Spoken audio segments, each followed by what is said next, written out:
Hey, how you doing today? I am Taquila Coleman. In today's video, we're going to talk about does entertaining friendship with the opposite sex delay the marriage promise?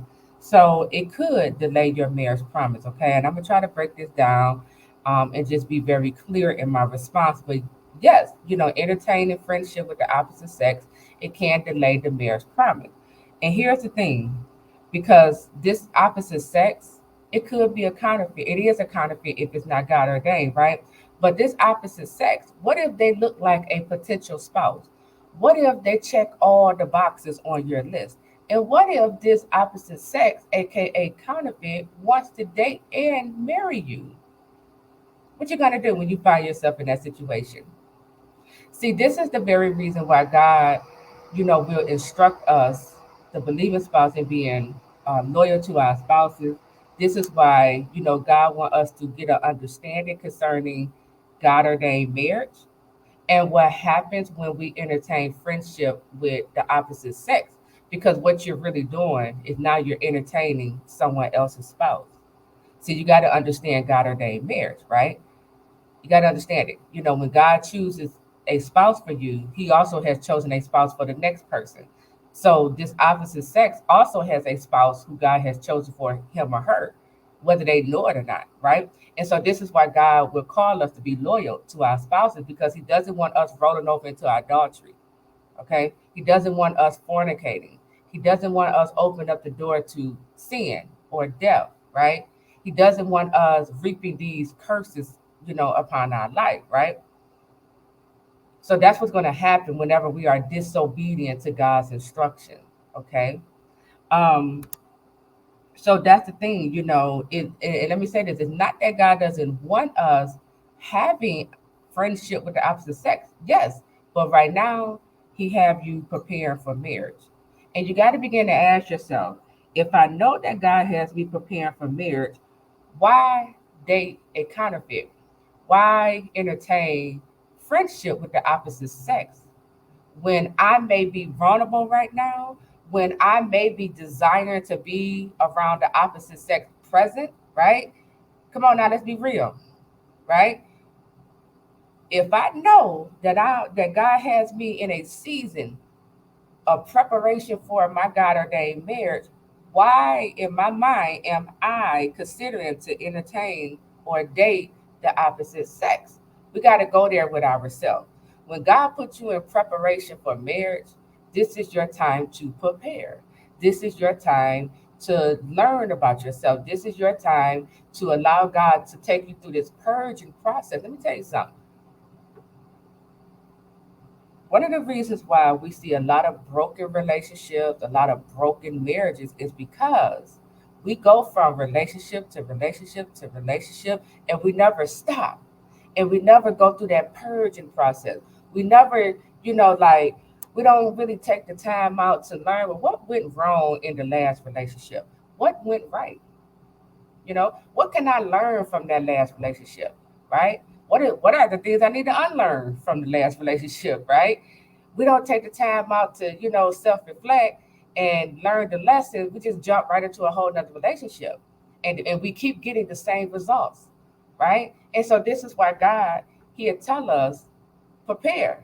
This is your season to prepare. One of the ways how we prepare is allowing God to take us through this purging process where we stop dating, we stop entertaining, right? Because when I stop dating, when I stop entertaining, I get to now, you know, hear God and what He's trying to tell me about myself that I need to work on, right? When I stop dating and stop entertaining, I get to move into healing.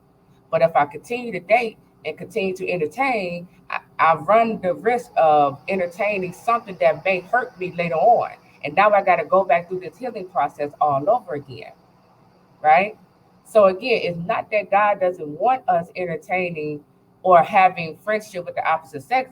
He's all for it. As long as we know, as long as we have boundaries, standards, and we know, like we keep the main thing, right? Um, Meaning you know who your God ordained spouse is. You understand this is a counterfeit. It's not going anywhere. You're not even looking to date this individual, right? You're gonna come in contact with the opposite sex. You might do business with the opposite sex. But you have to know, right, at the end of the day, this isn't my husband or my wife. I know who my spouse is, right? I know what God told me, and I'm not going to allow the enemy to use this person who may look great, who may, seem like a great potential spouse. We might click on every level, but I'm not going to allow the enemy to convince me that this is the person when I know I heard God right the first time, right? So, and then the other thing, we got to understand, this process, God is teaching us patience. He's teaching us how to operate in love. For my wives, He's molding and shaping you into a prudent wife. And you got to begin to ask yourself, does a prudent wife, is she entertaining friendships with the opposite sex?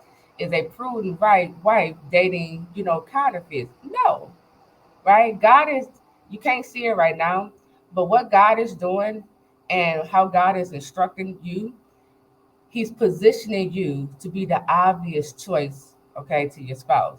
He's positioning you in a way where your spouse will begin to identify you are the one who was always there. This is the one who always had my back. This is the one who loved me through, my ups and downs. This is the one who God has chosen for me. But if you allow Satan to get in your ear or to get in your head and tell you go ahead and date a counterfeit, do all these other things, then it's going to be hard for God to present you as this prudent wife.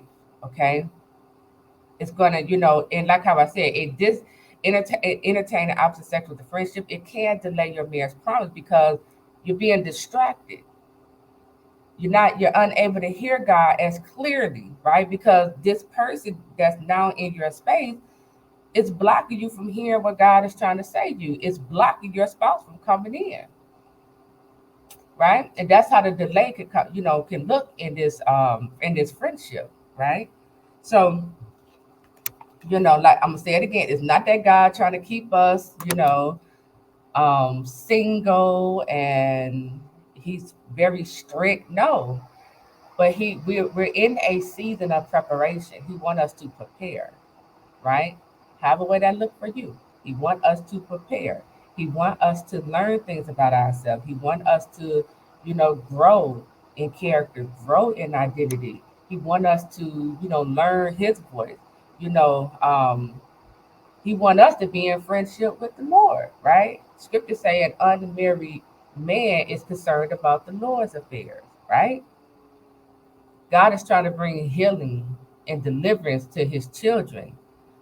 But we can't get that if we going from relationship to relationship to relationship or dating this person, this person, this person, or entertaining that, right? Somewhere in this we gotta stop. Somewhere in this we gotta just pause, okay? And let me tell you this, because I had a counterfeit. This was the first year, but I had a counterfeit, in my ear. I believe he probably thought he had influence on me at that time, like how he used to have in the past. But he began to speak against, he began to, and it was in a clever way, but he began to speak against my person. But I had the wisdom at that time. I knew, I saw it for what it was. I said, no, this is the enemy sent on assignment to cause me to doubt this, right? And so I had to shut it down and I had to remove myself from this individual, you know? And that's the thing. When we entertain counterfeits, friendship, when we have people in our space that God never, designed for us to have in our space, this is what will happen. These, counterfeits, they come in, they plant negative seeds, you know, they can disguise themselves as the one when, yeah, they're the one for someone, but not for you. If that's not who God told you your person is. So, so long story short, does entertaining friendship with the opposite sex delay the marriage promise? It can. It can also be an open door. It can be an open door to the enemy, to use to distract you, to turn you away from your promise, and even damage you even more, So you got to be careful, who you have around you. You got to be mindful. You got to tell yourself, I'm in a season of preparing for marriage. I don't have time to be dating no counterfeit. I don't have time to be entertaining, these friendships. You got to tell yourself that. I got to be focused about my Father's business. I got to be focusing, and about my purpose. I got to be focused on getting my house in order. I don't have time to be dating, or entertaining what's not for me. When you understand counterfeit, a counterfeit would not bring you into your destiny. Mm-mm. You get curses when you're with counterfeit. You get hardship. You get oppression. You get all of this when you in covenant with a counterfeit. Okay, so I have to put emphasis on that. You would not walk into the blessings that God has for your life. Those Deuteronomy 28 blessings. You would not walk in there into that with a counterfeit. I don't care how good they look. I don't care if they check all the boxes. I don't care if your pastor approved of them. If God didn't approve, for you to do life with this person, no, you're gonna reap all the Deuteronomy 28 curses for disobedience. Okay, so I hope that was clear. Let's keep our mind focused on we are in a we are in our preparation season. Okay, for marriage. This is your time to prepare. Okay, we are to be growing in the Lord. You should be learning about spiritual warfare. This is your time to learn your power in prayer. Learn the power of fast. This is your time to focus on your identity in Christ. This is your time. I know I've been talking all this stuff about work, but this is also your time. If you always wanted to travel, go travel. If you always wanted to, take this hobby, go do it. This is your time to prepare and get to know you. Okay. This is your time to just shine, right? And it's more things to do other than entertaining these counterfeits. Okay. That's partnering with the devil when you entertain a counterfeit. If you crack that door open to the devil, he's coming in. He's coming in. Okay. So I am Taquila Coleman. I'll talk to you real soon. Take care.